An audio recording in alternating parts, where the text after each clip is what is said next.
Hey Cartmasters, Nightside back with a very special video.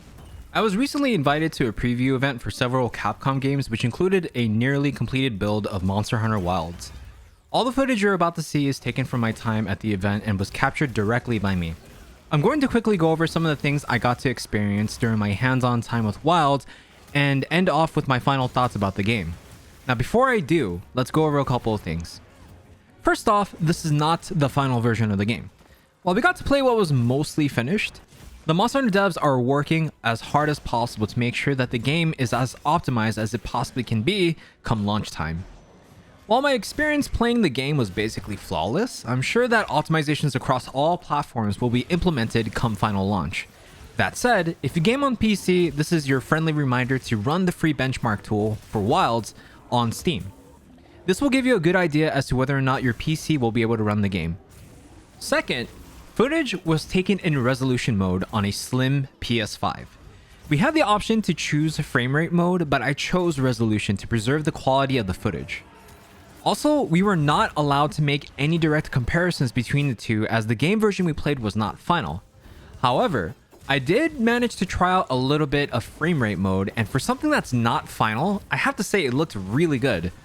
While artificing still exists here and there, the gameplay was very smooth and the overall fidelity of the game was considerably improved upon compared to what we've had in the last build, in addition to the current beta build.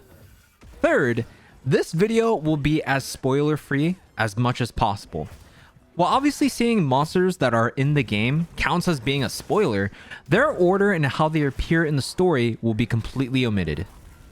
And finally, footage will be primarily gameplay focused. To preserve the gameplay experience, we have been asked not to show any conversations with NPCs, full walkthroughs of maps and environments, and also no stuff related to the Forge. I'll discuss skills and how it works, but I will not be able to show anything UI related. That should cover everything I need you to be aware of. Major thanks to Capcom staff for inviting me to the event. I am truly humbled that I was even considered to be a part of this and truly appreciate the opportunity. That being said, let's get to it. To describe Monster Hunter Wilds and what was basically close to the final version of the game, all I can say is, god damn, it is so beautiful. I'm sure by now a lot of us have had hands-on experience with the game, whether it be at an expo, an event, or even the beta. As we have all come to the conclusion, Wilds basically follows much more closer to the style of Monster Hunter World, and it shows in spades. World had a much larger emphasis on the story and the overall immersive feel of the world of Monster Hunter. As is apparent in the opening segment of Wilds, the same holds true. Starting off, let's talk about the monsters we got to face. The main ones I'll be focusing on are the ones that are not included in the beta, meaning the Chemitress, the Lullabarina, Congalala, Duna, Rompopolo, and Nerscylla. First up, we've got the Chemitress. Visually speaking, the monster felt like a cross between an Anjanath and a Kulayaku. This brute wyvern has a variety of tail attacks and will also try to hit you with fire. In terms of challenge, it's probably closer along the lines of the Chotacabra. As an early game monster, there's not much really to say about it, but I personally like the design of the Chemitress. It's definitely a nice fight to help ease people into the speed and motions for Wilds. Next, we've got the Lullabarina. It was a very interesting monster. Being the first new Temnoserm we've had in a long while, it definitely sets itself apart in its ballerina-like movement, hence the name Lullabarina. It stabs, it prances, and swings around. While its moves are pretty heavily telegraphed, overcommitting to some of your moves may end up getting you hit. It's also cool in how it attempts to control the space by emitting the paralyzing pollens. They're easy enough to avoid, you just gotta be aware of your surroundings. Next, we've got the return of the shroom-eating, poop-flinging monkey, the Congalala. It has been so long since we've seen this guy make a return, and the way that Wilds has implemented it is so good. Series veterans will be happy to know that most of its moveset is largely similar to what we've had in the past, like the bad breath, the hard belly, and the swipe to the trip over. It'll scavenge for mushrooms, which when allowed to be eaten, alters the properties of its breath. While it's not particularly a difficult fight, I'm excited for people that are new to Monster Hunter in that they'll get to experience the stinky charm of this monster for the first time, while veterans will get the best of both new and nostalgia all in one.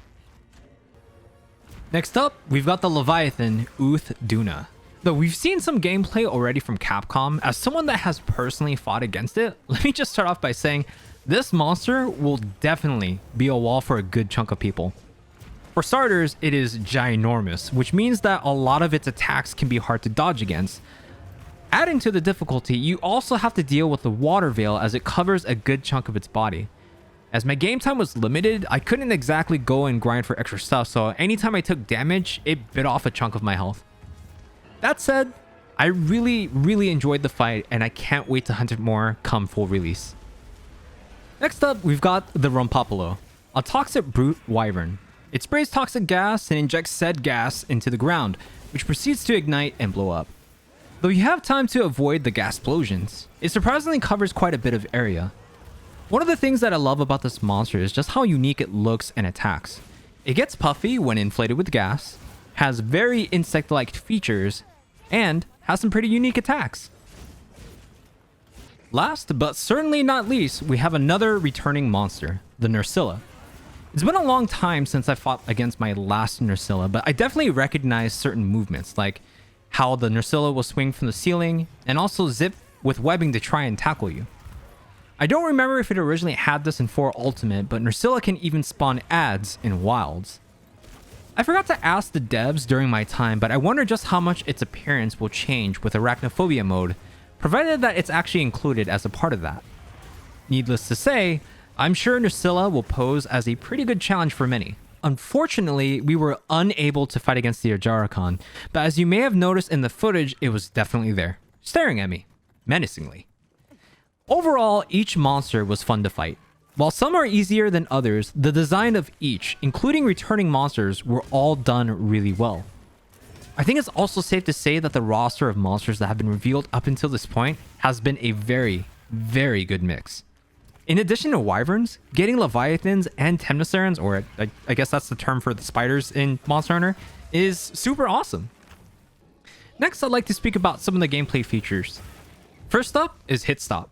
Now, in the betas and early builds of the game, one particular resonating piece of feedback was hit stop, or more precisely, the absence of it. For those that don't know what that is, hit stop is the small delay in the animation of an attack when it connects. The reason why it's important is because it gives players a sense of weight behind their attacks. Without it, even with large numbers, you end up losing a sense of immersion, and attacks visually just feel like they're disproportionately light. In the build I played, hit stop was much more noticeable. Attacks that were light had minimal hit stop, while attacks that were much heavier had much more noticeable hit stop. I'm sure everyone will be happy about this, and it's just better for the overall gameplay feel. I just hope that they go back on the whole hard tripping thing instead of friendly launches. Next up, we've got the NPC Hunters, which is a feature that has been built upon from Rise Sunbreak. Throughout the game, there will be parts where a support hunter will be tacked onto your quest. One such example that we got to experience was Olivia, one of the members of the expedition team. Whether or not we'll get other support hunters that are active characters in the story is unknown, but in the event you need help and can't play or don't want to play online, you can actually fire off an SOS where generic computer-controlled hunters will join you. Now, personally, I hope you get to invite characters throughout the story to non-story related hunts. While it's not necessarily an important feature, the thought of being able to interact with your favorite characters over a hunt is nice. Next up, I'd like to touch up on skills. Now, as we all know, skills are now split between weapon and armor skills. Skills that are largely used in offensive situations like guard or critical draw will be found on the weapon, while skills that offer utility or support like quick sheath or mushroom-mancer will be found on your armor pieces. Yes, you heard me correctly. Quick sheath is an armor skill, not a weapon skill. As you progress through the weapon trees, skills should change or be added at higher levels or evolutions. Same should also apply for armor, just like it has in the past when you go from low to high rank. While we saw a more streamlined version of the skill system in both World and Rise, Wild's version of the skill system offers a little bit more complexity. Before, you could go with just one set for various monsters and only change out the weapon. Now, the weapon plays an even larger part of set making. This should help add a small but welcome layer of complexity to set making. One small final thing I'd like to point out is the effects. For anyone that has played World, you'll remember that, especially in endgame, the VFX that comes from landing a critical hit can get a little distracting, especially when you land multiple criticals in a multiplayer session. In Wilds, the critical effects are significantly toned down. Here, you'll see a clear indicator on the damage number that a crit was landed. This small but subtle change prevents the screen from getting cluttered needlessly. Now, this about wraps up everything I wanted to cover in this video. While my gameplay time with Wilds was very limited, it offered a very promising insight on what the final game has to offer. While the game has a pretty heavy focus on the narrative and immersion aspects, the gameplay and system that is implemented is nothing short of amazing. The game on PS5 felt really smooth and amazing to play. All of the monsters and locales I got to experience looked extremely good. And while it's not shown in my recorded footage, frame rate mode looked significantly a lot better compared to what we've seen in the betas, and it's still not the final version. Also, after getting to actively mess around with a new weapon and armor system, I can confidently say that set building will become more interesting, especially with the dual weapon system accounted for. How much more complex it'll get as we approach mid and end game in Wilds, especially with decorations and charms, has yet to be seen. However, despite being ever so slightly different, it introduces a much needed breath of fresh air to the skill system. Now, I strongly feel that Wilds is on track to be the best in the series thus far and might actually be the best entry point for newcomers too. While the game has gotten much more streamlined, it doesn't necessarily equate to an ease in difficulty. Veterans will still have their share of places to adjust for, while veterans and newcomers will both have many new things to experience together. That's it, everyone. If you enjoyed the video, drop a like, comment about what you were looking forward to most, and subscribe for more Monster Hunter Wilds content. I also stream live on Twitch, so if you're looking for live content or someone to hunt with, I'm your guy. As always, stay safe, get mad, get sad, have fun, and I'll see you in the next one. Bye!